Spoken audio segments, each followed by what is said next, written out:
দিয়া institution for competitive এক্সামের তরফ থেকে আমরা আজকে যে ক্লাস নিয়ে এসেছি সেখানে রয়েছে আমাদের ইউরোপের ইতিহাস এবং ইউরোপের ইতিহাসের এমনই একটি অধ্যায় আমাদের ফরাসি বিপ্লব। তোমাদের নিশ্চয়ই মনে আছে যে ফরাসি বিপ্লব নিয়ে আমি যে আগের ক্লাসে বেশ কিছু জায়গায় আলোচনা করেছিলাম।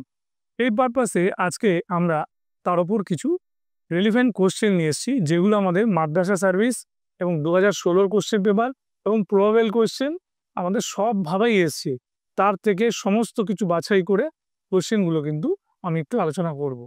আমি এটাও বলেছিলাম তোমাদেরকে যে ফরাসি বিপ্লব আমাদের এমন একটা ঘটনা যে আমাদের ইউরোপের ইতিহাসকে নাড়িয়ে দিয়েছিল। 1789 খ্রিস্টাব্দে এই ফরাসি বিপ্লবকে পাথেয় করে আগামী দিনে রুশ বিপ্লব হয়েছিল 1905 এবং 17 রাশিয়ান বিপ্লব। এবং এটাও দেখেছিলাম যে ফরাসি বিপ্লবকে পাথেয় করে পরবর্তীকালে আমাদের ফেব্রুয়ারি এবং জুলাই, প্রথমে জুলাই 1830, পরে ফেব্রুয়ারি বিপ্লব 1848 খ্রিস্টাব্দে আমাদের সম্পন্ন হয়েছিল। ফরাসি বিপ্লব এমনই একটি ঘটনা, একটা সমাজ ব্যবস্থার কোথায় নেমে গিয়েছিল সেটা আমরা জানতে পারি যখন আমরা চতুর্দশ লুইয়ের পরের ইতিহাস দেখি। মানে চতুর্দশ লুইয়ের পরে পঞ্চদশ লুই এবং পঞ্চদশ লুইয়ের পরে ষোড়শ লুই। যেদিন বা যে সময় ফরাসি বিপ্লব সম্পন্ন হয়েছিল সেটা কিন্তু ছিল রাজা ষোড়শ লুইয়ের সময়, মানে 1789 খ্রিস্টাব্দে। এবার কি হয়েছিল আমরা এটা জানি যে 175 বছর আগে 175 বছর আগে স্টেটস জেনারেল হয়েছিল এবং তারপরে কিন্তু কোনো স্টেটস জেনারেল হয়নি। একটা মানুষের মধ্যে অসন্তোষ বা ক্ষোভ দানা বাঁধছিল। এবং টোটাল আমরা যদি দেখি এই ফরাসি দেশটাকে আমরা একটু আলোচনা করি, সেখানে আমরা খুব ভালো করে দেখতে পাই যে আমাদের যদি রাজা যদি সর্বোচ্চ সীমায় অবস্থান করে, তারপরে আমাদের এই মন্ত্রী, এবং মন্ত্রীর পরে হচ্ছে আমাদের কি রয়েছে, একটা পরিষদ রয়েছে।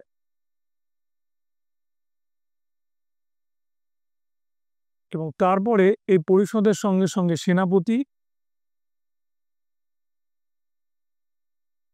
তাহলে এটাকে আমরা একটা পিরামিডের মতো সাজাতে পারি, ঠিক? তাহলে ইউরোপের কান্ট্রিতে যে সামন্ততন্ত্রের পিরামিড ছিল সেই পিরামিডটা এখানে তৈরি হয়ে যায়। এবং এই পিরামিডের মধ্যে আমরা দেখতে পাই যে মানুষের অবস্থা কোথায় গিয়ে দাঁড়িয়েছিল। তাহলে সংকট কোথায় ছিল? সংকট অবশ্যই ছিল অর্থনৈতিক সংকট ছিল। এটা একটা ফরাসি বিপ্লবের ইম্পর্টেন্ট কারণ,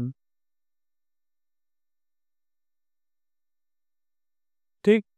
এবার অর্থনৈতিক সংকট আমি যখন বললাম, সেখানে আমাদের দেখতে হবে যে সমাজ ব্যবস্থারও একটা সংকট ছিল, যেটাকে আমরা বলছি সামাজিক সংকট।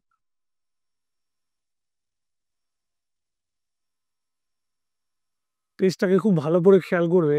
অর্থনৈতিক সংকট, সামাজিক সংকট, আমি রাজনৈতিক সংকটের কথা এখন আমি তুলছি না। আমি দেখাচ্ছি এই সামাজিক সংকট কিভাবে এফেক্ট করলো একটা অর্থনৈতিক সংকটে। দেখে নাও, বলছে এখানে প্রথম এস্টেট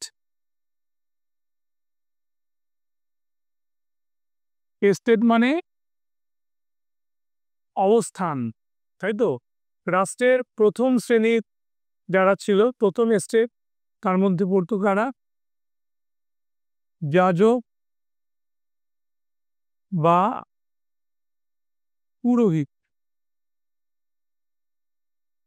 ঠিক কি বললাম? যাজক বা পুরোহিত পড়তো। এবং 2 নম্বরে দ্বিতীয় স্টেটে পড়তো কারা?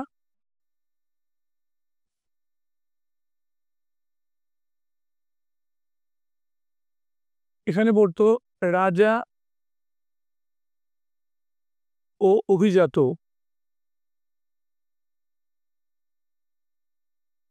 আর তৃতীয় স্টেটে কারা পড়তো?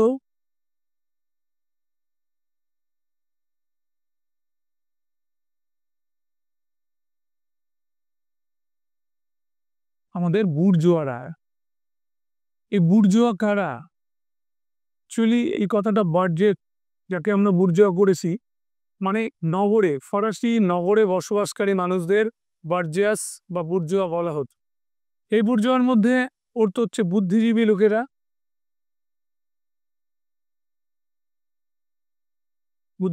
বুদ্ধিজীবী মানে বুঝতেই পারছো, ডাক্তার,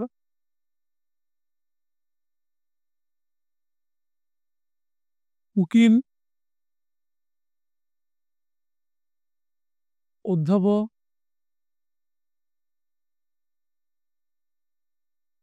শিক্ষক,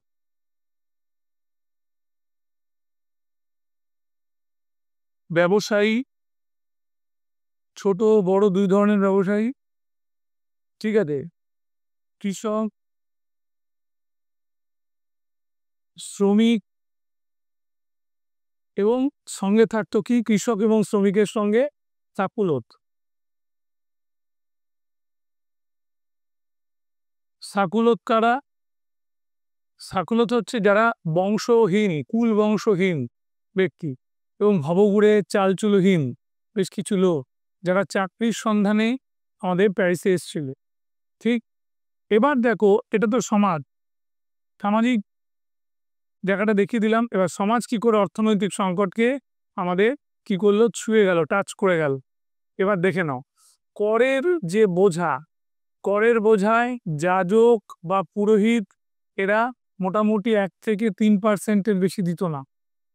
ঠিক আছে, এরা সমস্ত রকমভাবে ট্যাক্স থেকে মুক্ত ছিল, ট্যাক্স দিতই না। এবং এরা বলতো এরা ঈশ্বরের রিপ্রেজেন্টেটিভ, মানে ঈশ্বরের আমাদের কি বলবো প্রতিনিধি।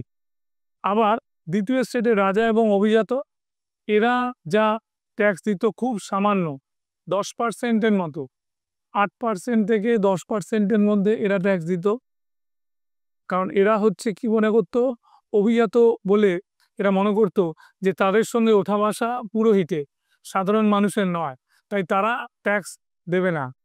যারা গণ্যমান্য ব্যক্তি তারা কেন ট্যাক্স দেবে? ট্যাক্স দেবে সাধারণ মানুষ। সমস্ত বোঝাটা নেমে এলো কাদের উপরে? এই তৃতীয় স্টেটের ওপর। তাহলে এই 8%, এই 4%, 12%, তাহলে 88% বা 90% ট্যাক্স দিল কারা? আমাদের এই তৃতীয় স্টেট, মানে হচ্ছে বুদ্ধিজীবী বুর্জোয়ারা, উকিল, ডাক্তার, তারপরে আমাদের কৃষক, শ্রমিক, সাকুলত, এরা দিল। এবার আমার কাছে প্রশ্ন একটা জায়গা থেকে, যে এই রকম একটা অবস্থার মধ্যে কোনো রাষ্ট্র টিকে থাকতে পারে কিনা। এবার লুই দা 14th, ঠিক আছে, চতুর্দশ লুই, সে একটা কথা বলেছিল যে আমার মৃত্যুর পরেই আসবে প্লাবন, তাই তো? কারণ যে হারে খরচ খরচা বাড়ছে সেটা সামলাবার জায়গা নেই। আর ফ্রান্স ঝুঁকেছিল কেবলই মাত্র তার ছোট ছোট স্মল ইন্ডাস্ট্রিতে, বড় ইন্ডাস্ট্রির দিকে কিছু যায়নি।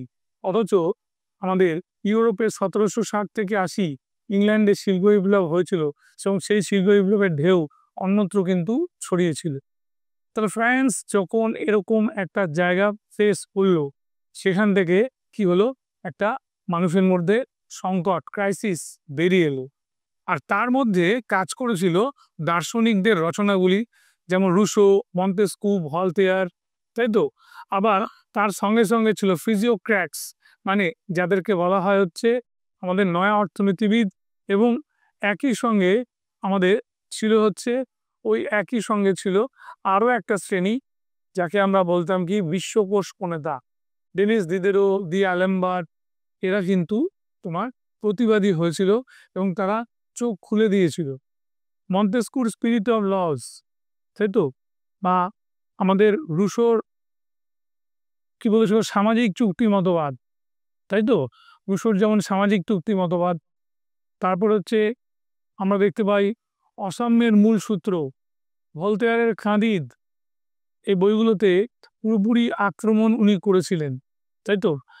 যেমন হচ্ছে পার্সিয়ান লেটার্স, পার্সিয়ান লেটার্স গ্রন্থেও কিন্তু সেই দিকগুলো বড় করে দেখানো হয়েছে।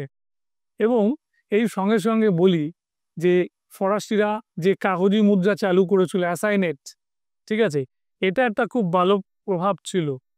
এবং দেখা গেল আর্থিক সংকট যখন একটা চরম পর্যায়ে পৌঁছলো, দার্শনিকরা যখন একটা বিপ্লবের পরিমণ্ডল তৈরি করে দিয়েছিল, অন্তপক্ষে বিপ্লবের 20 বছর আগে, ঠিক আছে, এবং তাদের বইগুলো বেঁচে ছিল মানুষের মনে।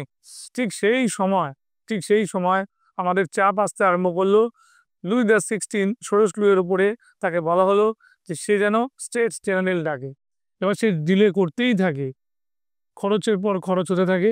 এবং এরকম একটা পরিস্থিতির মধ্যে আমরা যেটা দেখতে পাই যে লুই 16 মানে ষোড়শ লুই যখন আমাদের এই আমেরিকার স্বাধীনতার যুদ্ধে অংশগ্রহণ করলেন, ঠিক সেই সময় কিন্তু আমরা খুব ভালোভাবে টের পেয়ে গিয়েছিলাম যে কি হয়েছিল আমাদের। ওই সময়টাতেই আমরা দেখে নিয়েছিলাম যে আমাদের একটা প্রবল আর্থিক সংকটের মুখে যাচ্ছে। কারণ লুই 16 মানে ষোড়শ লুই সে ভেবেছিল অর্থমন্ত্রী পরিবর্তন করলেই হয়তো চেঞ্জ করা যাবে, পরিস্থিতিটাকে ভালো করা যাবে, কিন্তু তা তো হবার ছিল না, তাই তো? আমরা দেখেছিলাম চারজন অর্থমন্ত্রীকে চেঞ্জ করা হয়েছিল। এবং সেখানে আমাদের বলা হয়েছিল, এক মন্ত্রী বলেইছিলেন যে যদি একটা কামানের গোলা আমাদের আমেরিকার স্বাধীনতার যুদ্ধে ফাটে, তাহলে আমাদের অর্থনীতি ওই কামানের গোলার মতোই তীব্র শব্দ করে ফেটে যাবে।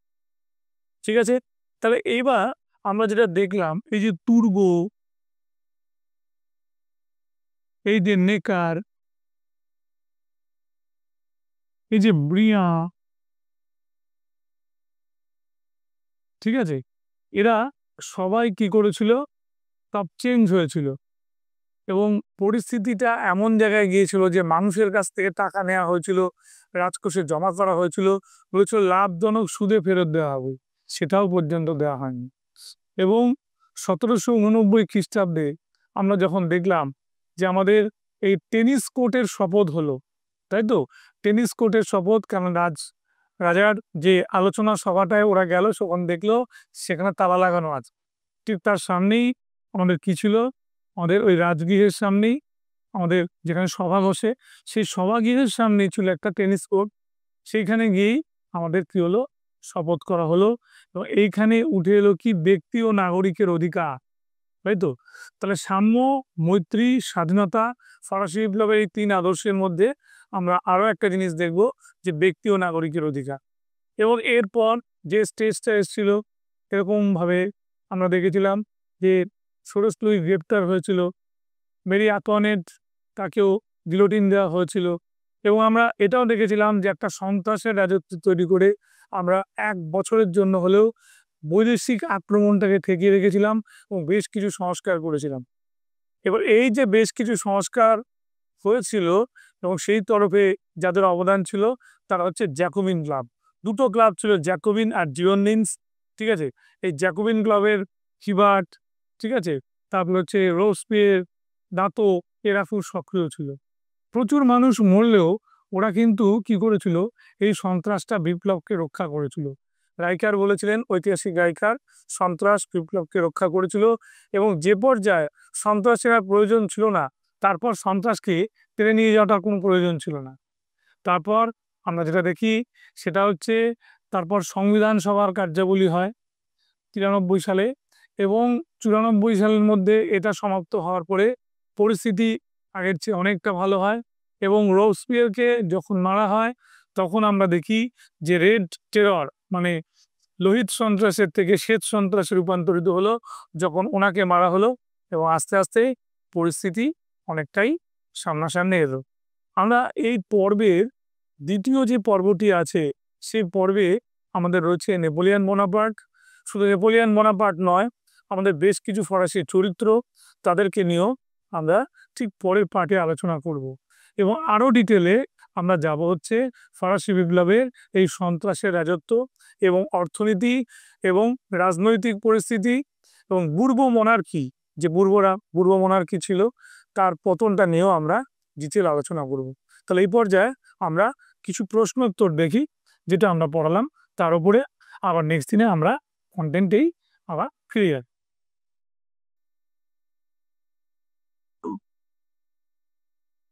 দেখো, বলছে নিম্নলিখিত কোন রাজবংশ বিপ্লবকালীন ফ্রান্সে রাজত্ব করত? আমি একটু আগেই বললাম যে এখানে বুর্বোরা রাজত্ব করত। তাহলে এখানে দেখো, অপশান এতে অরেঞ্জ ছিল, বিতে ছিল অর্লিয়ান্স রাজবংশ, সিতে ছিল ডিউক, আর আমাদের ডিতে ছিল বুর্ব রাজবংশ। তাহলে উত্তর হচ্ছে ডি, বুর্ব রাজবংশ।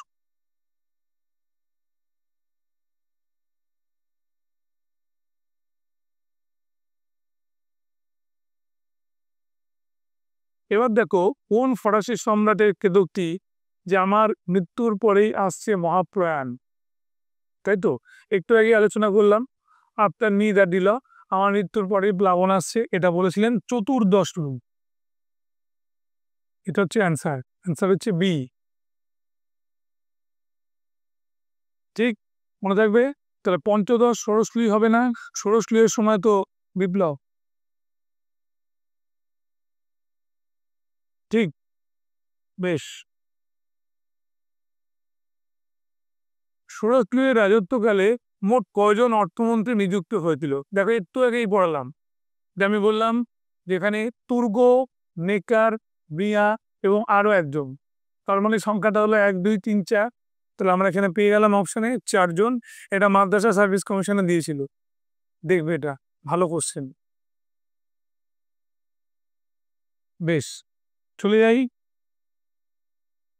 তারপরে প্রাগ বিপ্লব ফ্রান্সে জনগণ প্রদত্ত বাধ্যতামূলক বেগার শ্রম কর কি নামে পরিচিত?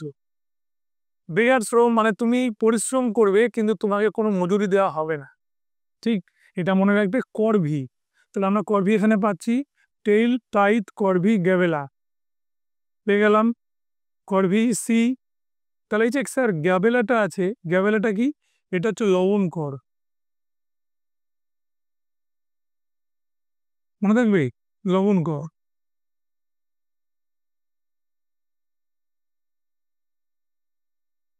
এবার দেখো ঠিক তারপরে প্রশ্নটা করা হচ্ছে ঠিক কর দিয়ে, সেটা হচ্ছে প্রাক বিপ্লবে ফ্রান্সের জনগণ কর্তৃক গির্জাকে প্রদত্ত কর।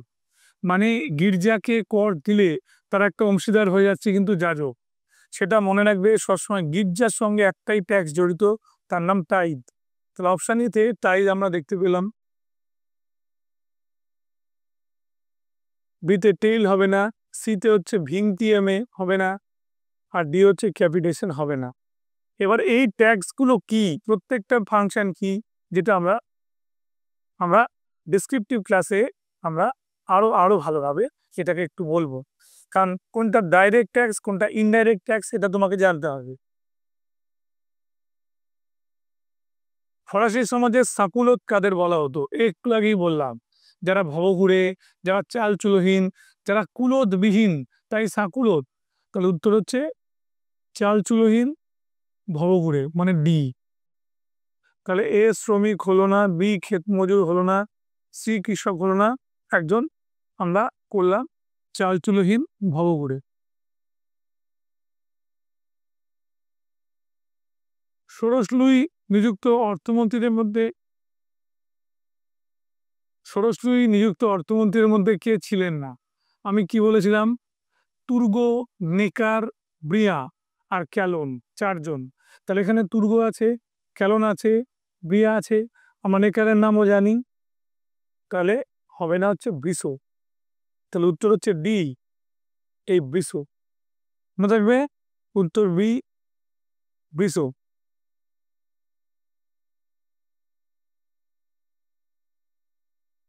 নেক্সট, তারপরে যাচ্ছি বিপ্লব পূর্ব ফ্রান্সে কোন রাজকর্মচারীদের জনসাধারণ অর্থলোলুপ নেকড়ে উপাধিতে ভূষিত করে?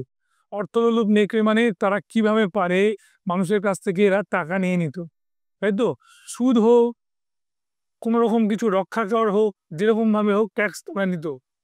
এরা এমন এক রাজকর্মচারী যাদেরকে বলা হতো ইনটেন্ডেন্ট, যেটা আমি একটু আগে বললাম। তাহলে ইনটেন্ডেন্ট নামক কর্মচারী অপশন বিতে আছে, এটা উত্তর করলাম। এই কোশ্চেনটা দেখবে, এই কোশ্চেনটা 2016-তে এসেছিল, ঠিক আছে, অনার্স পিজিতে এসেছিল, ঠিক আছে। মন্ত্রী, কমিউনিটি শাসক, প্রাদেশিক বিচারক হবে না, উত্তর হবে বি। টেনিস কোর্টের শপথ নামে বৈপ্লবিক ফ্রান্সের বিখ্যাত ঘটনাটি কি ছিল? টেনিস কোর্টের শপথ আমি একটু আগে আলোচনা করলাম যে 175 বছর ধরে যে স্টেটস জেনারেল আহ্বান করা হয়েছিল, সেটা পিছোতে পিছোতে আমাদের যখন হলো, মানে সেটা হলো সম্পন্ন হলো 175 বছর বাদে। তার মানে আমি এখানে একটা হিসেব করেই দিচ্ছি, 1789 মাইনাস 175, 1614 সালে হয়েছিল। ঠিক, তাহলে এই উত্তরটা মনে রাখবে, সব সময় জুন মাসে হয়েছিল। স্যার এখানে আপনার অপশানে সব কটাই জুন আছে, ডেট দেওয়া আছে। এটা হচ্ছে 20শে জুন, মানে 20 জুনে টেনিস কোর্টে শপথ হয়েছিল। অপশান বি, মনে থাকবে এটা, 20শে জুন। যদি বলে বাতিল দুর্গের পতন, সেটাও কিন্তু জুন মাস 1799। নেক্সট, এবার বলছে লেতর দ্য ক্যাশে বলতে ফরাসি জনগণ কি বুঝতেন?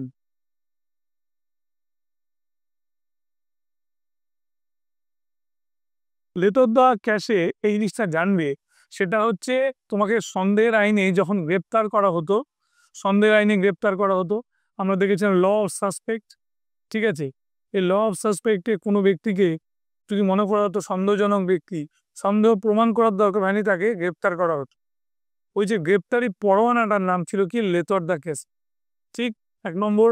2 নম্বর, জননিরাপত্তা যখন ওরা কমিটি তৈরি করেছিল, তখন কিন্তু এটাও করেছিল বিপ্লবীদের বিচারালয়। মানে প্রথমে লেতর দ্য ক্যাসেতে অভিযুক্ত হলো, অভিযুক্তের বিচার হলো, বিচার হয়ে তাকে শাস্তি দেওয়া হলো, এবং দিয়ে তাকে কি করা হলো, আমাদের বিপ্লবের বদ্ধভূমি, সেখানে নিয়ে গিয়ে তাকে গুলি করে মারা হলো, বা গিলোটিন দেওয়া হলো। সে সময়টা গিলোটিন দেওয়া হতো। ঠিক আছে, তাহলে এই যে গ্রেপ্তারি পরোয়ানাটা, তাকে বলে লেতর দ্য ক্যাচে বা লেতর দ্য ক্যাশে। অপশান তাহলে ডি, মনে রাখবে। বেশ, এটা হচ্ছে সন্ত্রাসের রাজত্বের সময় কার্যকরী হয়েছিল, পাশে লিখে দিলাম।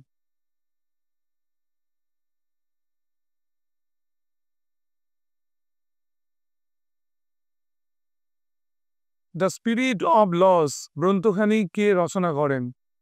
দ্য স্পিরিট অব লস গ্রন্থখানি রচয়িতা ছিলেন, সব সময় মনে রাখবে, তিনি হচ্ছেন আমাদের দ্য গ্রেট মন্তেস্কু। ঠিক আছে, মন্তেস্কুর দুটো বই, পার্সিয়ান লেটার্স আর একটা হচ্ছে স্পিরিট অব লস।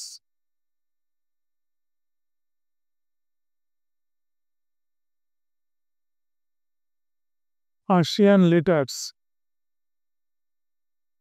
ঠিক আছে, আর একটা কি বলা হলো, দ্য স্পিরিট অব লস।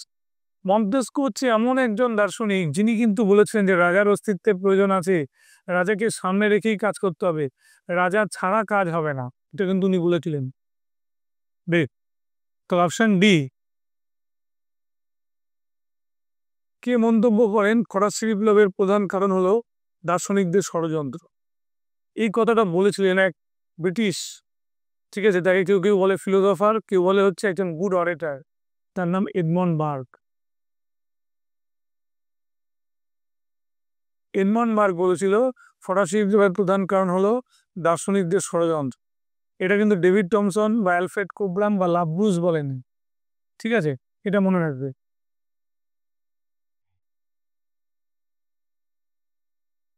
ফিজিওক্র্যাট নামক অর্থনীতিবিদগণ দাবি করেছিলেন, একটু আগে ফিজিওক্র্যাটের কথা আমি বললাম, তাই তো, দার্শনিকদের কথা বলতে বলতে। মার্কেন্টাইল মতবাদ, সংরক্ষণ নীতি, সি হচ্ছে শিল্প বাণিজ্যের রাষ্ট্রীয় কর্তৃত্ব, ডি হচ্ছে অবাধ বাণিজ্য ও বেসরকারি শিল্প স্থাপন।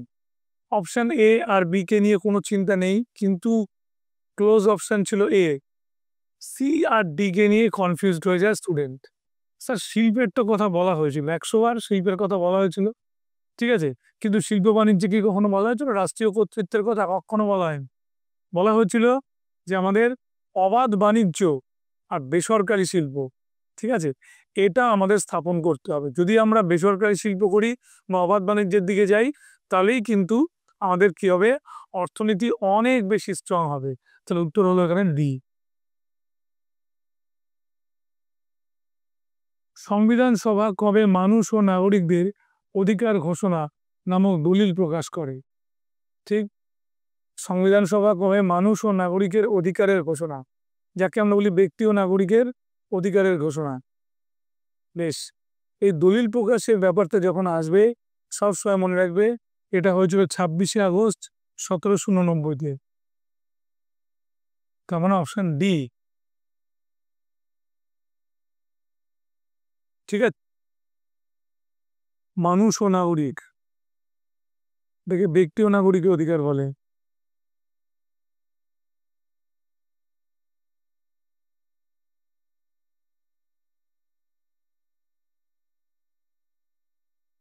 নাগরিকের অধিকার।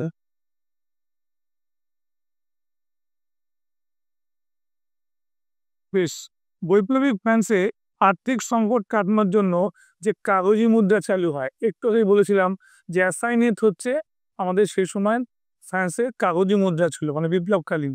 তাহলে এখানে ইকু, শোট, অ্যাসাইনেট, লিব্রো, লিব্রো পরে হয়েছিল। এখানে আমরা নতুন যে মুদ্রাটা দেখছি অ্যাসাইনেট, সেটা হচ্ছে উত্তর হচ্ছে সি। লিব্রো D, A B. এখানে ছেলেমেয়েরা লিব্রোর সঙ্গে অ্যাসাইনেট গুলিয়ে ফেলবে, কিন্তু মনে রাখবে এটা অ্যাসাইনেট ছিল। লিব্রোর প্রচলন অনেক আগে থেকেই চলছিল, কিন্তু নতুন মুদ্রা হিসেবে আসে কাগজি মুদ্রা অ্যাসাইনেট। ঠিক আছে।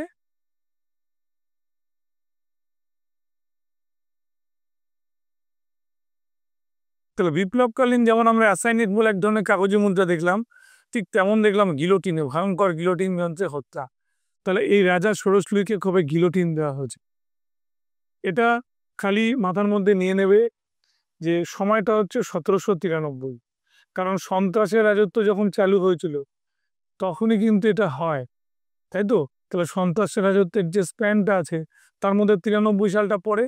এবার গুলিয়ে যায় কোনটা, সেটা হচ্ছে স্যার জানুয়ারি না আগস্ট, এটা মনে থাকে না, মনে রাখবে এটা হচ্ছে একবারে মাসে, মানে বছরের প্রথমে।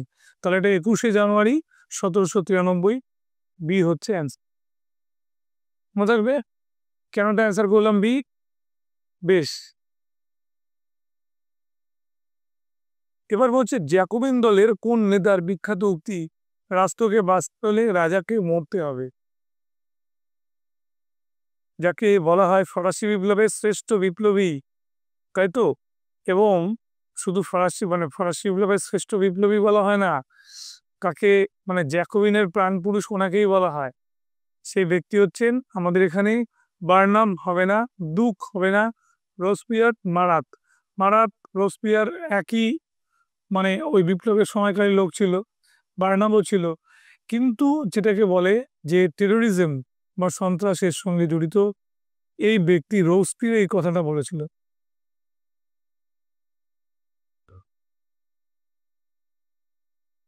উত্তর হচ্ছে রোসপিয়ার।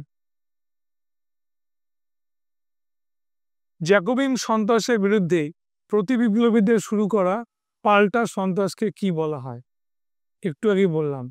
যদি ওরা যখন মারতে শুরু করেছিল তখন আমরা বলেছিলাম রেড টেরার, তাই তো। মানে গণনিরাপত্তা কমিটির যে সদস্যরা ছিল, জ্যাকোবিন ক্লাবের মেম্বাররা। আর যখন আমরা দেখলাম প্রতি বিপ্লবীরা পাল্টা বিপ্লব শুরু করলো এবং ওরা কি করলো, আমাদের রোসপিয়ারকে গিলোটিনে হত্যা করলো, তখন হয়েছিল কি শ্বেত সন্ত্রাস। তাহলে সি, শ্বেত সন্ত্রাস।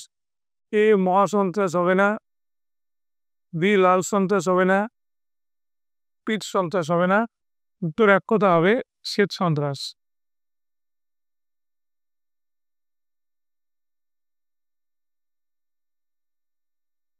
ব্রুমেয়ারের ঘটনা বলতে কি বোঝায়? ব্রুমেয়ারের ঘটনা অষ্টাদশীয়ের ক্ষমতা লাভ, রোসপিয়ারের ক্ষমতা লাভ, নেপোলিয়ন বোনাপার্টের ক্ষমতা লাভ, আর লুই নেপোলিয়নের ক্ষমতা লাভ। ঠিক। তাহলে ব্রুমেয়ারের ঘটনা এটা হচ্ছে একটাদের এই ক্যালেন্ডার অনুযায়ী বলা হয়। সেটা মনে রাখবে যখন নেপোলিয়ন বোনাপার্ট ক্ষমতা লাভ করেছিল, সেটা হচ্ছে আমাদের ব্রুমেয়ারের ঘটনা।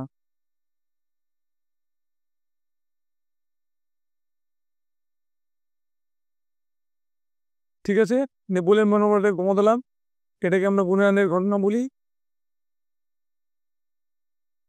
নেপোলিয়ন বোনাপার্ট কবে পোপ সপ্তম পায়াস কর্তৃক আমাদের নটরদাম গির্জায় ফরাসি জাতীয় সম্রাট পদে অভিষিক্ত হন? ঠিক। তাহলে যিনি যে পোপ তাকে অভিষিক্ত করেছিল তার নাম ছিল সপ্তম পায়াস। এখানে দারুণ প্রশ্ন তোমরা পেয়ে গেলে অ্যান্সারে, কোশ্চেনের মধ্যে।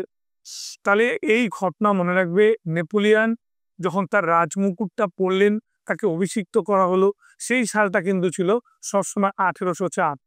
কনসুলেটের যে শাসন 1801 বলা হয়েছিল, সেখান থেকে তখন পাওয়ার তিনি পেলেন, সেই সময়টা কিন্তু 1804 ইস্যু। তো অপশন বি আমরা পেয়ে গেলাম, এটা উত্তর হবে 2রা ডিসেম্বর 1804। ঠিক আছে, এবার এখানে আমরা অ্যান্সার করলাম হচ্ছে 2রা ডিসেম্বর 1804। তাহলে এবার যদি বলে এই পাওয়ারটা কতদিন কাজ করেছিল, তাহলে 1804 থেকে আমাদের মনে রাখতে হবে যে উনি 1815 পর্যন্ত পাওয়ারে ছিলেন রাজপদে। তারপরে উনি যখন বন্দী হলেন, সে বন্দী দশা কাটালেন 1815 থেকে 1821। বিপ্লবের অগ্নিময় তরবারি, তাই তো? বেশ, এবার দেখো কত খ্রিস্টাব্দে নেপোলিয়ন বোনাপার্ট ও ম্যামেলুকদের মধ্যে পিরামিডের যুদ্ধ সংঘটিত হয়, তাই তো? এই ম্যামেলুক, যার মানে এক কথায় আমরা বলতে বুঝি যে মানুষগুলো হচ্ছে তুর্কি, তাদের সঙ্গে পিরামিডের যুদ্ধ কবে হলো? এই মনে রাখবে, এটা হচ্ছে যখন ও সেনাপতি পদে কাজ করছে তখনই যুদ্ধটা হয়। তাহলে সেনাপতি পদে ওর খুব ল্যান্ডমার্ক টাইম হচ্ছে 1798 আর 99। তাহলে এই 1798 সালে ও পিরামিডের যুদ্ধে জিতে যায়। তাহলে অপশন বি মনে থাকবে, পিরামিড দেশ। যেমন লিপজিগের যুদ্ধ, তাই তো? অস্ট্রেলিয়ার যুদ্ধ, অনেক। ব্যাংক অফ ফ্রান্স, এই কোশ্চেনটা যে কত জায়গায় কত প্র্যাকটিস সেটে আমি দেখলাম। ব্যাংক অফ ফ্রান্স এটা আমাদের দিয়েছিল, ফার্স্টে দিয়েছিল 16, এবং মাদ্রাস সার্ভিস কমিশনও দিয়েছিল। কি বলছে? এটা হচ্ছে bank of France Napoleon Bonaparte প্রতিষ্ঠা করেছিলেন 1800 খ্রিস্টাব্দে। তখনও কিন্তু পাওয়ারে উনি আসেননি। না থাকবে, নেপোলিয়ন বোনাপার্ট 1800 খ্রিস্টাব্দে।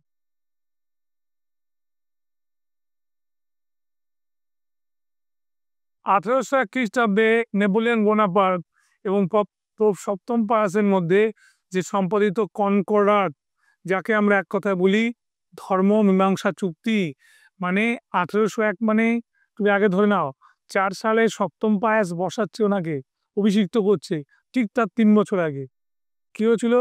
আমাদের একটা কনকর্ডাট বা ধর্ম মীমাংসা চুক্তি হয়েছিল। ঠিক, এবার বলছি চুক্তির মধ্যে শর্ত কি ছিল আর কোন শর্তটা ছিল না। আমরা খুব ভালো করে জানি ফ্রান্সের বিশপরা রাষ্ট্র দ্বারা নির্বাচিত হবেন এবং পোপ কর্তৃক অনুমোদিত হবেন। তাহলে যারা বিশপ তাদেরকে নির্বাচন করবে কিন্তু কোনো, মানে কি বলবো, রাষ্ট্রের চূড়ান্ত মানে হচ্ছে নেপোলিয়ন বোনাপার্ট, এবং সে যখন এটা দেবে ও ঠিকঠাক কিনা সেটা আবার পরীক্ষা করে নেবে কে? পোপ। তাহলে এটা ঠিক ছিল। নেপোলিয়নের কাছ থেকে সপ্তম পাস এই চুক্তি করে নিয়েছিল বা এই শর্ত করে নিয়েছিল যে রাজা সে কি করবে, আমাদের যাজকদের একটা মান্থলি বেতন দেবেন বা ইয়ারলি একটা পে করবেন, বেতন দেবেন। বেশ, পোপ গির্জার সম্পত্তির বাজেয়াপ্ত করেন মেনে নেবেন। যদি দেখা যায় কোনো অরাজকতা হচ্ছে গির্জার মধ্যে, তাহলে সেটা তোমার কি হবে, আমাদের গির্জার সম্পত্তি রাষ্ট্র নিয়ে নিতে পারবে। কিন্তু আমাদের একটা জায়গা যেটা পড়ে থাকে, আভ্যন্তরীণ বা অভ্যন্তরীণ শাসনের ফরাসি সম্রাট পরামর্শ গ্রহণ করবেন। ঠিক আছে, তাহলে এইবার দেখো চলছিল সবকিছু আমাদের কাকে নিয়ে? বিশপকে নিয়ে, যাজককে নিয়ে চলছিল, গির্জাকে নিয়ে চলছিল। কিন্তু পরেরটা দেখো, এমনি তুমি বুঝতে পারো ব্যাপারটা একটু অড। বলছে আমরা যখন অভ্যন্তরীণ শাসন, ইন্টারনাল যে অ্যাডমিনিস্ট্রেশন চলবে, ঠিক আছে, তখন পোপের থেকে ফরাসি সম্রাট পরামর্শ গ্রহণ করবেন এমন কোনো ব্যাপার কিন্তু ছিল না। তাই উত্তর হবে এখানে ডি। মনে থাকবে, এটা ধরার চেষ্টা করবে। ডেসক্রিপটিভ পড়া মানে লাভ হচ্ছে এইখানে, তুই ধরে নিতে পারলে, বুঝে নিতে পারলে আর কোনো অসুবিধা হবে না। নেপোলিয়ন বোনাপার্ট তার কোন সংস্কারমূলক কাজের জন্য দ্বিতীয় জাস্টিনিয়ান নামে আখ্যাত হন?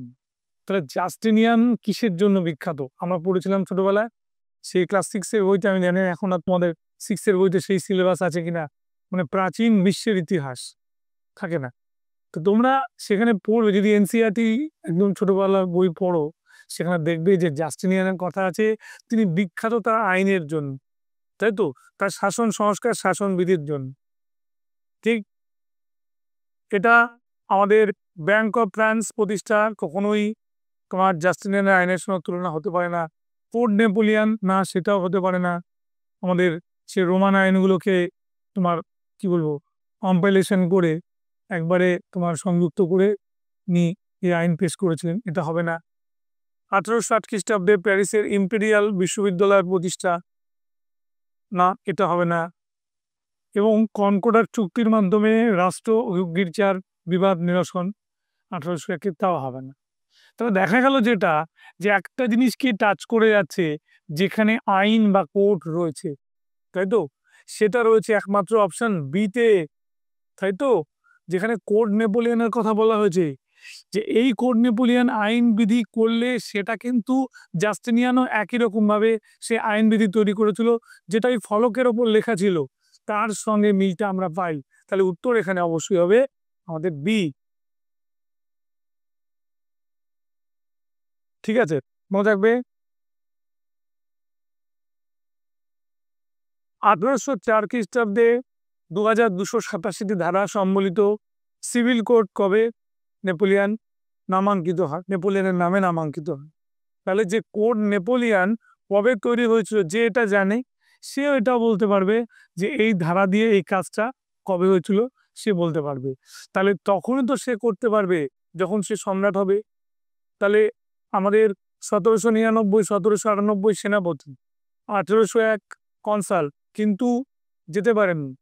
তা যেতে পারলো আমাদের কোন সময়টা, 1804-এ। তাহলে 1804-এ বসার পরে সেই বছর তো করতে পারেনি। আমরা কি পড়েছি, নেপোলিয়ন যখন 1804 খ্রিস্টাব্দে সম্রাট পদে অভিষিক্ত হলেন, ঠিক আছে, মানে যেটাকে বলে করোনেট হওয়া, তার ঠিক 3 বছর বাদে, মানে 1804 যোগ 3, 1807 সালে আমাদের নেপোলিয়ন আমাদের তৈরি হয়েছে। তাহলে উত্তর হচ্ছে আমাদের ডি। মনে রাখবে এটা, বেশ। এবারে আমরা পড়ব কার সময় ফ্রান্সে অর্থ ও স্বরাষ্ট্র দপ্তরের মন্ত্রীদের উদ্ভব ঘটেছিল। দেখেন, আগে আমরা অর্থ দেখতাম, কিন্তু স্বরাষ্ট্র দপ্তর ফ্রান্সে সেভাবে দেখতাম না। এই আধুনিকীকরণ যার মধ্যে ছিল, সে আর কেউ নয়, সে হচ্ছে নেপোলিয়ন বোনাপার্ট। তাহলে অপশন সি একদম রাইট। লুই দা 16 করতে পারেনি, রোসবিয়ার করতে পারেননি, লুই নেপোলিয়ন মানে উনিও করতে পারেননি, তাই তো। নেপোলিয়নের নাতির নাম কে ছিল, তৃতীয় নেপোলিয়ন। সে অনেকটাই নেপোলিয়নের সংস্কারের ধারা ফলো করে চলেছিল, যার জন্য তাকে বলা হয় নেপোলিয়নের ক্ষুদ্র সংস্করণ, ইংরেজিতে বলে নেপোলিয়ন এ মিনিয়েচার, তাই তো। বেশ, যেটা আমাদের রঞ্জিত সিংকেও বলা হতো। ফরাসি বিপ্লবের অগ্নিময় তরবারি সবসময় জানবে, এই কথাটা বলা হয়েছিল নেপোলিয়ন বোনাপার্টকে। এবং নেপোলিয়ন বোনাপার্টকে যারা ঘৃণা করত, তারাও কিন্তু এই ভদ্রলোকের দ্বারা প্রভাব থেকে বেরোতে পারেনি। ইউরোপ সিজ নেপোলিয়নের লেখক ডেভিড টমসন নেপোলিয়নের প্রশংসা একেবারে খুব কম জায়গায় করেছেন, কিন্তু তার বইয়ের নাম দেখো, ইউরোপ সিজ নেপোলিয়ন, তাই তো। তাই নেপোলিয়নই বিপ্লবের অগ্নিময় তরবারি, কিন্তু তার মুশকিল কি, সে মুকুটধারী জ্যাকোবিন হয়ে গেছিল। মুকুটধারী জ্যাকোবিন হয়ে যাওয়ার জন্য তার সবকিছু নষ্ট হয়ে গেছিল, স্বৈরাচারী ক্ষমতা তার বেড়ে গেছিল। এবার দেখো, কত খ্রিস্টাব্দে ক্যাম্পিফোর্মীয় চুক্তি স্বাক্ষর হয়েছিল অস্ট্রিয়ার সম্রাট ও নেপোলিয়নের মধ্যে। ক্যাম্পোফোর্মীয় আমি বলে দিয়েছিলাম সেনাপতি পদে যাবে, বা সেনাপতি পদের গোড়ার দিকটা, মানে 1797, এই সময় কিন্তু ক্যাম্পোফোর্মীয় চুক্তি স্বাক্ষর করেন নেপোলিয়ন। মনে থাকবে এটা। তাহলে সেনাপতি রূপে 1797। অস্ট্রেলিয়ার যুদ্ধ কবে কাদের মধ্যে সংঘটিত হয়? বেশ, বলছে 1831, ফ্রান্স বনাম ইংল্যান্ড, হবেই না। ইতালির যৌথ বাহিনীর সঙ্গে, ঠিক? কারণ নেপোলিয়ন মারা গেছিলেন 1821 সালে, তার 10 বছর বাদে সন্ধি হবে না। 5 সেপ্টেম্বর 1806 ফ্রান্স বনাম ইটালি স্পেন যৌথ বাহিনীর সঙ্গে, খুব কাছাকাছি অবস্থান, হলো না, একেবারেই হলো না এখানে। এবার দেখো সি বলছে 5 নভেম্বর 1803, ঠিক আছে, ফ্রান্স বনাম ইংল্যান্ড অস্ট্রিয়ার যৌথ বাহিনীর সঙ্গে। কারণ আমরা একটাই কথা মনে রেখেছিলাম যে অস্ট্রেলিয়ার যুদ্ধ আমরা যখন পড়বো সালটা মনে রেখেছিলাম 1805, তাই তো? এখানে কিন্তু সেটা করতে পারেনি।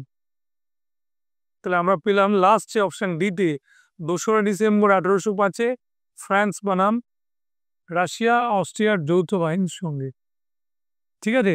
তাহলে এখানে রাশিয়া আর অস্ট্রিয়া জুড়বে, মাথায় রাখো, ফ্রান্স রাশিয়া অস্ট্রিয়া একসঙ্গে জুড়বে। যখন আমাদের প্রথম বিশ্বযুদ্ধ হয়েছিল, ইংল্যান্ড ছিল একদিকে, ইংল্যান্ডের সঙ্গে ফ্রান্স ছিল, তার সঙ্গে রাশিয়া ছিল। আর উল্টো দিক থেকে যদি আমরা দেখতে পাই, সেখানে কি দেখেছিলাম? সেখানে আমরা দেখেছিলাম যে অস্ট্রিয়া ছিল এবং জার্মানি ছিল, তাই তো? অস্ট্রিয়া জার্মানি কিন্তু একদিকে ছিল, সঙ্গে ইটালিও ছিল। তাহলে এটা হবে ডি। টিলজিটের সন্ধি, টিলজিটের সন্ধি আমাদের রাশিয়ার সঙ্গে করেছিল, রাশিয়ার জারের সঙ্গে। এটা হচ্ছে 1807, 1807, ঠিক আছে।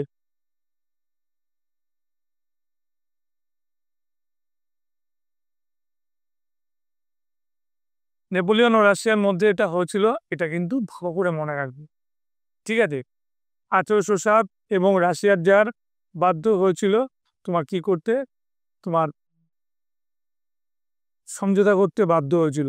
কারণ যে যুদ্ধটা শেষ দিকে কুর্য, সেনাপতি কুর্য যুদ্ধটা করেই বসলো, সেখান থেকে কিন্তু আর বেরোতে পারলেন না ইয়ান বোনাপার্ট। মনে থাকবে। চলে যাই পরের প্রশ্নে। কোন যুদ্ধে পরাস্ত হওয়ার পর রুশ জার প্রথম আলেকজান্ডার নেপোলিয়নের সঙ্গে টিলজিটের সন্ধি স্বাক্ষর করেন? মনে রাখবে এটা ছিল ফ্রিডল্যান্ডের যুদ্ধ।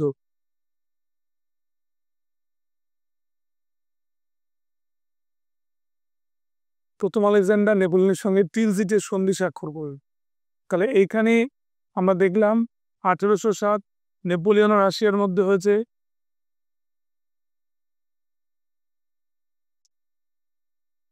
ঠিক এরপরে আলেকজান্ডার আর নেপোলিয়ন যখন টিলজিটের সন্ধি করলো, যে যুদ্ধটার মাধ্যমে হয়েছিল আমাদের, সেটা কিন্তু ফ্রিডল্যান্ডের যুদ্ধ। এখানে একটু বলে দিই যে নেপোলিয়নের যে গ্র্যান্ড আর্মি ছিল, সেই গ্র্যান্ড আর্মি কিন্তু আমাদের ভারখানস্কে প্রচন্ড ঠান্ডায়, মানে গ্র্যান্ড আর্মি অনেকটাই ধ্বংস হয়ে গেছিল।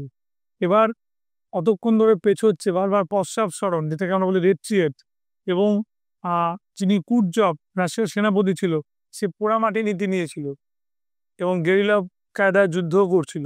এরকম একটা অবস্থার মধ্যে তার মনে হলো সম্মুখ যুদ্ধ করা উচিত, এবং সম্মুখ যুদ্ধ করতে গিয়ে ওরা কিন্তু হেরে গেল। তোমরা পারলে দেখতে পারো, একটা ভালো বইয়ের কথা আমি তোমাদের বলে দিচ্ছি, খুব বড় বিশাল মোটা একটা উপন্যাস, war and peace. War and peace লিখেছিল হচ্ছে লিও টলস্টয়, এবং এই মানে লিও টলস্টয়ের ওয়ার অ্যান্ড পিসের বিষয়বস্তুটা হচ্ছে নেপোলিয়নের সঙ্গে রাশিয়ার যুদ্ধ। 7টা ক্যারেক্টার আছে, সেই 7টা ক্যারেক্টারের মধ্যে আমাদের কি বলবো, খুব মর্মস্পর্শী বিবরণ আছে, ওদের মৃত্যুগুলোর বর্ণনাও আছে, ঠিক আছে। এটা তাহলে বললাম ফ্রিডল্যান্ডের যুদ্ধ। এবার হচ্ছে কোন সন্ধির ফলে, কোন সন্ধির ফলে ফ্রান্স ও ইংল্যান্ডের মধ্যে দীর্ঘ শত্রুতার অবসান হয়? মনে রাখবে যে সন্ধির নামের মধ্যে লুকিয়ে আছে ফন্টেনব্লু, এই দিয়ে কোনো আমাদের শত্রুতার অবসান হতে পারে না। অ্যামিয়েন্স, অ্যাড্রিয়ানোপল, প্রেসবার্গ। অ্যাড্রিয়ানোপল আর প্রেসবার্গের দেখা একটা জায়গার নাম, এর মধ্যে শত্রুতার অবসান হতে পারে না। এমন একটা জায়গা যার মধ্যে থাকবে ওই বন্ধুত্বপূর্ণ ভাবনা, ভালো পরিবেশের ভাবনা। দেখো কি লেখা আছে বিতে, অ্যামিয়েন্স। এটা দেখে মনে রাখবে, বল না, যে অ্যামিয়েন্স বা অ্যামিকেবল আমরা বলি, অ্যামিকেবল শব্দের অর্থ হচ্ছে অন্তরঙ্গতা। তো ওইটা দেখে তোমরা অ্যান্সার করে দেবে অ্যামিয়েন্স। খুব স্বল্প সময়, ঠিক আছে, আমাদের যে পড়ার জন্য একটু টেকনিক অবলম্বন করতে হবে, এটা ছাড়া আমাদের কাছে আর রাস্তা নেই। নেপোলিয়ন বোনাপার্ট কবে মহাদেশীয় অবরোধ ব্যবস্থা ঘোষণা করেন? ঠিক, মানে যেটাকে আমরা এক কথায় বলি কন্টিনেন্টাল সিস্টেম। তাহলে কন্টিনেন্টাল সিস্টেম চালু হয়েছিল কবে? আমরা জানি যে 1806 সালে, মানে নেপোলিয়ন যখন রাজা হলো তার 2 বছর বাদে। তাহলে 4+2 6। তাহলে এখানে অপশনটা হচ্ছে সি, 1806। 4-এ রাজ্যাভিষেক, 7-এ হচ্ছে টিলজিটের সন্ধি, তাই তো? আর 6 হলো কি বললাম, আমাদের কন্টিনেন্টাল সিস্টেম বা মহাদেশীয় অবরোধ ব্যবস্থা। ইংল্যান্ডকে বাণিজ্যের দিক থেকে কোণঠাসা করে দেওয়া, ঠিক, মানে ইংল্যান্ডের কোনো বন্দর থেকে কোনো জাহাজ ফ্রান্সে ঢুকতে দেওয়া হবে না, ফ্রান্সের মিত্র দেশেও ঢুকতে দেওয়া হবে না, যা বাণিজ্য করবে একা ফ্রান্স করবে। কিন্তু দেখা গেছিল যে পরিস্থিতি শুরু হলো যখন ওরা উল্টো দিক থেকে আবার কি বলবো কিছু ডিক্রি জারি করলেন, মানে ব্রিটিশরা, তখন কিন্তু নেপোলিয়ন আবার বিভাগে বললেন, পুরো বুমেরাং হয়ে গেল। ঠিক আছে, এটা মাথায় রাখবে। তাহলে মহাদেশীয় অবরোধ নেপোলিয়নকে কিন্তু ধ্বংস করেছিল। বার্লিন ডিগ্রি কে জারি করেন? বার্লিন ডিগ্রি জারি করেন অবশ্যই নেপোলিয়ন বোনাপার্ট। এটা আমরা জানি। কিভাবে জানি? বার্লিন ডিগ্রি, ফন্টেনব্লু ডিগ্রি, এই যে ডিগ্রিগুলো আছে, যেখান থেকে বলাই হয়েছিল যে কোনো ইংল্যান্ডের উপনিবেশে থেকে আসা জাহাজ ফ্রান্সে ঢুকতে পারবে না, বাণিজ্য করতে পারবে না, এমনকি ফ্রান্সের যারা মিত্র দেশ তাদের ওখানেও বাণিজ্য করতে পারবে না। তাহলে উত্তর হবে বার্লিন ডিগ্রি, নেপোলিয়ন বোনাপার্ট। এ, জাতিসমূহ যুদ্ধ, তাই তো? জাতিসমূহের যুদ্ধ আর উপদ্বীপের যুদ্ধ এক নয়, কিন্তু এটা মাথায় রেখে দিও। উপদ্বীপের যুদ্ধ আলাদা আর জাতিসমূহের যুদ্ধ আলাদা। যে যুদ্ধটা করতে গিয়ে আমরা দেখেছিলাম যেমন স্পেন, তারপরে হচ্ছে আমাদের ব্রিটিশ, সবার সঙ্গে একটা কি বলবো যুদ্ধের মধ্যে জড়িয়ে পড়েছিল নেপোলিয়ন। এবং সেই যুদ্ধ করতে করতে যেটা জাতিসমূহের যুদ্ধে পরিণত হয়েছিল সেটা হয়েছিল লাইপজিগের যুদ্ধ বা লিপজিগ বলে।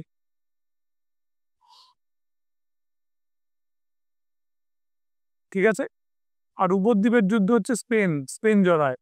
আর ওয়াটারলুর যুদ্ধ হচ্ছে আমাদের ব্রিটিশদের সঙ্গে হয়েছিল, যেখানে নেপোলিয়ন বোনাপার্ট চূড়ান্তভাবে পরাস্ত হয়েছিল ওয়াটারলু যুদ্ধে আমাদের কার কাছে, যার নাম হচ্ছে আমাদের থার্ড, না তৃতীয় বলবো না, তিনি হচ্ছে আমাদের আর্থার ওয়েলেসলি যাকে বলা হতো। ঠিক আছে, ডিউক অফ ওয়েলিংটন যিনি, তিনি হারিয়ে দিয়েছিলেন। এ, তাহলে অপশন হচ্ছে এ।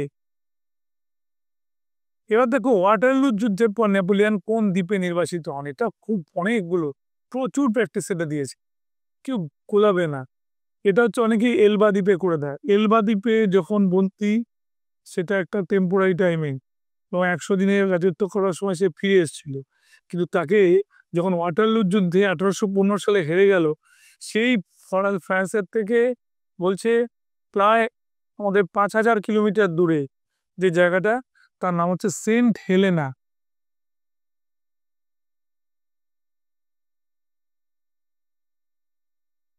সেন্ট হেলেনা কোন সন্ধির শর্তানুসারে ফ্রান্সের সিংহাসনের ওপর নেপোলিয়নের দাবি ত্যাগ করেন? নেপোলিয়ন সমস্ত দাবি ত্যাগ করেন। তারা এমন সন্ধি যেখানে আর ওর কিছু দেবার ছিল না। ঠিক আছে, এটা মনে রাখবে, যেখানে অবশ্যই এটা ব্রিটিশরা করিয়েছিল যখন ওয়াটারলু যুদ্ধে হেরে গেছিল, তখন নেপোলিয়ান আমাদের তার সিংহাসনের উপর সব দাবি ছেড়ে দেয়। সেটা হচ্ছে আমাদের মনে রাখবে ফন্টেনব্লুর সন্ধি যখন হয়। ঠিক আছে, ডেনিস, টিলজিট, লাইপজিগ হবে না, উত্তর হবে ফন্টেনব্লুর সন্ধি। একটু তুলনামূলকভাবে কঠিন প্রশ্ন। নেপোলিয়নের 100 দিবসের রাজত্বের সময়সীমা, মানে 100 দিনের হিসেবটা করতে হবে আমাদেরকে। মোটামুটি এখানে যাই দেখানো হয়েছে সবই 100 দিনই হচ্ছে। 1 জানুয়ারি থেকে 10 এপ্রিল 1815 না, কখনোই না। আবার 1 ফেব্রুয়ারি থেকে 10 মে না, মাসের গোড়ার দিকে না, ঠিক কিরকম, মানে একটা যদি আমরা 1/4 মাস ধরি, 1/4 মাস, সে 3 নম্বর মাসটা তার মানে মার্চে। তাহলে এখানে যে অপশন করা আছে 1 মার্চে একটাই অপশন দিয়েছে, তাহলে 1 মার্চ থেকে 18 জুন 1815, সি এটাই উত্তর হবে। পেয়ে গেল।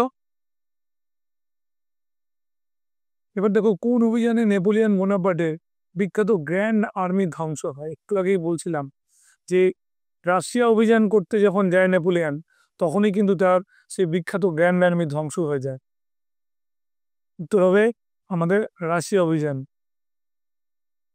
ওই ঠান্ডা তোমরা চিন্তা করতে পারবে না, ঠিক আছে, রাশিয়া অভিযান।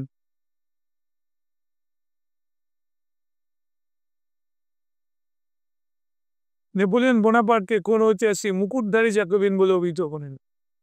একটু আগেই বলছিলাম যে ইউরোপ সিন্স নেপোলিয়ন গ্রন্থে নেপোলিয়ন বোনাপার্টকে সরাসরি বলেছিলেন আমাদের কি একদম মুকুটধারী জ্যাকোবিন। এই মুকুটধারী জ্যাকোবিনের যে বইটা আমি সেটা লিখে দিচ্ছি, ডেভিড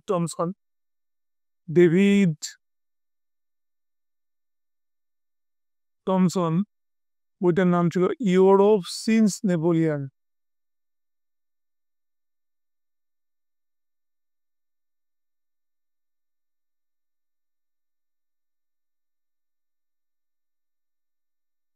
ফ্রান্সের বাস্তিল দুর্গ কিসের প্রতীক ছিল?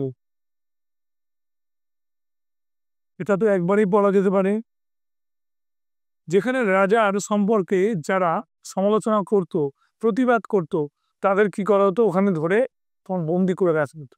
তাহলে একটা কুখ্যাত একটা ক্যাসেল বা দুর্গ হয়ে গেছে।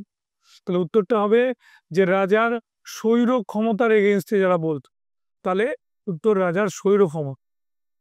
রাজা এতটাই স্বৈরাচারী ছিল, তার বিরুদ্ধে প্রতিবাদ করলেই আমাদের জেলে পড়তো।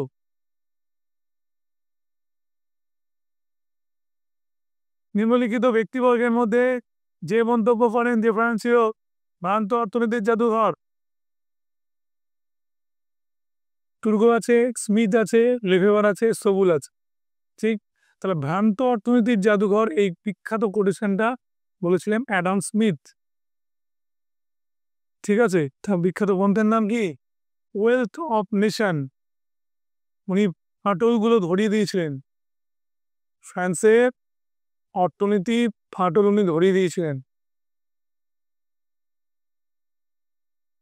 নিম্নলিখিত কোন ব্যক্তির মৃত্যুর সাথে ফ্রান্সের সন্ত্রাসের রাজত্বের অবসান ঘটে? খুব সহজ, রোলা, দাতো, হিবার্ট, রোসবিয়ের। তোমাকে বলে দিয়েছি বারবার করে যে শ্বেত সন্ত্রাসের মাধ্যমে শেষ হয়ে যায় সন্ত্রাসের রাজত্ব, সেটা হচ্ছে রোবস্পিয়ারকে যখন গিলোটিন দেওয়া হয়। তাহলে উত্তর হবে রোবস্পিয়ার। ঠিক আছে, তাহলে দাতো হিবার্ট হবে না, উত্তর হবে রোবস্পিয়ার। কোন সালে নেপোলিয়ন বোনাপার্ট প্রথম কনসালে পরিণত হন? কনসাল যাওয়া মানে হচ্ছে যাকে হলো সেনাপতি রূপে যখন কাজ করছেন, তাকে কিছু রাজপদ তো আগেই ছিল, আরো শক্তি, আরো পাওয়ার, আরো মর্যাদা দেওয়া। মনে রাখবে এটা হয়েছিল 1799, 97 থেকে 99, এই জায়গাটা হচ্ছে কনসালের গুরুত্বপূর্ণ বছর। ঠিক আছে,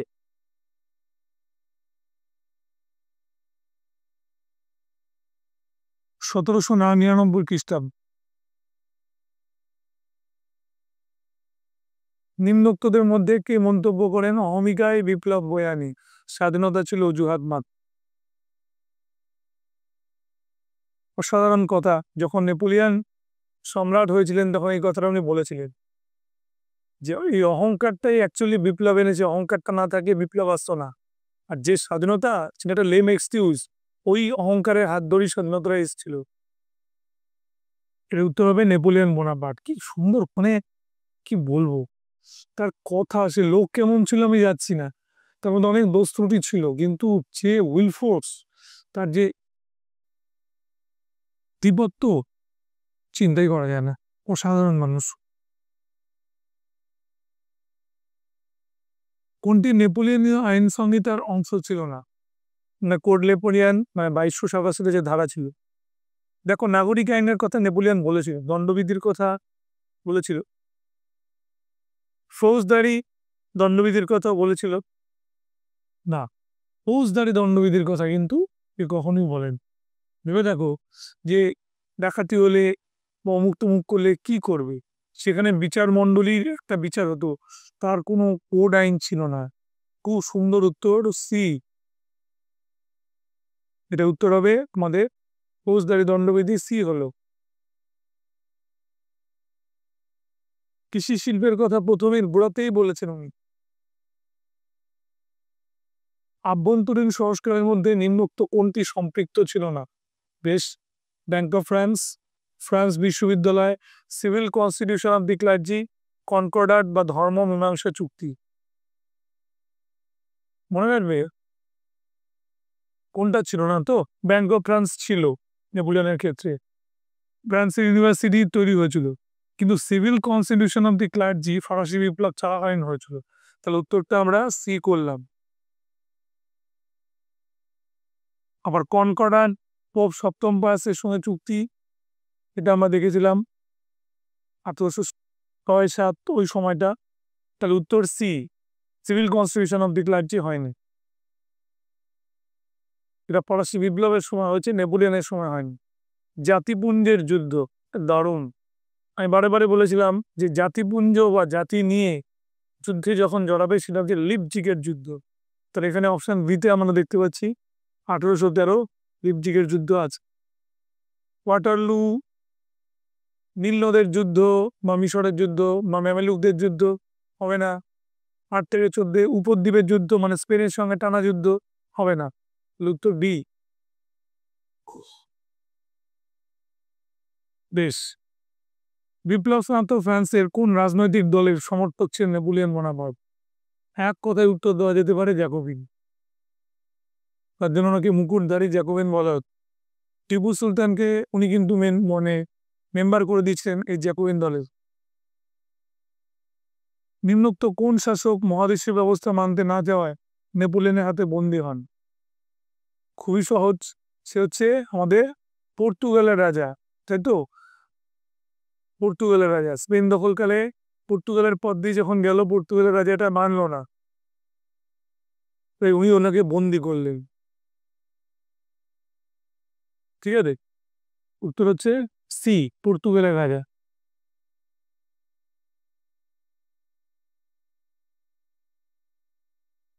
যাক, দিয়া ইনস্টিটিউশন ফর কম্পিটিটিভ এক্সামের তরফ থেকে আমি দেবাশিস শাহ তোমাদের আজকে ফরাসি বিপ্লব আলোচনা করলাম, এবং সেই আলোচনার সঙ্গে সঙ্গে কিছু রেলিভেন্ট কোশ্চেন আলোচনা করলাম। আমরা এরপরে আবার যখন ফিরে আসব, তখন আমাদের পুরোপুরি এই ফরাসি বিপ্লবের বিষয়ে আমরা আবার আলোচনা করব। আরও কিছু জিনিস নিয়ে আসবো, সন তারিখের থেকেও আরও ডেসক্রিপটিভ জিনিসগুলো নিয়ে একটু আলোচনা করব, এবং তার উপরে আমরা আলোচনা করব ভিয়েনা কংগ্রেস নিয়ে, মেটারনিক সিস্টেম নিয়ে। তো আমাদের সঙ্গে তোমরা চলতে থাকো। Thank you.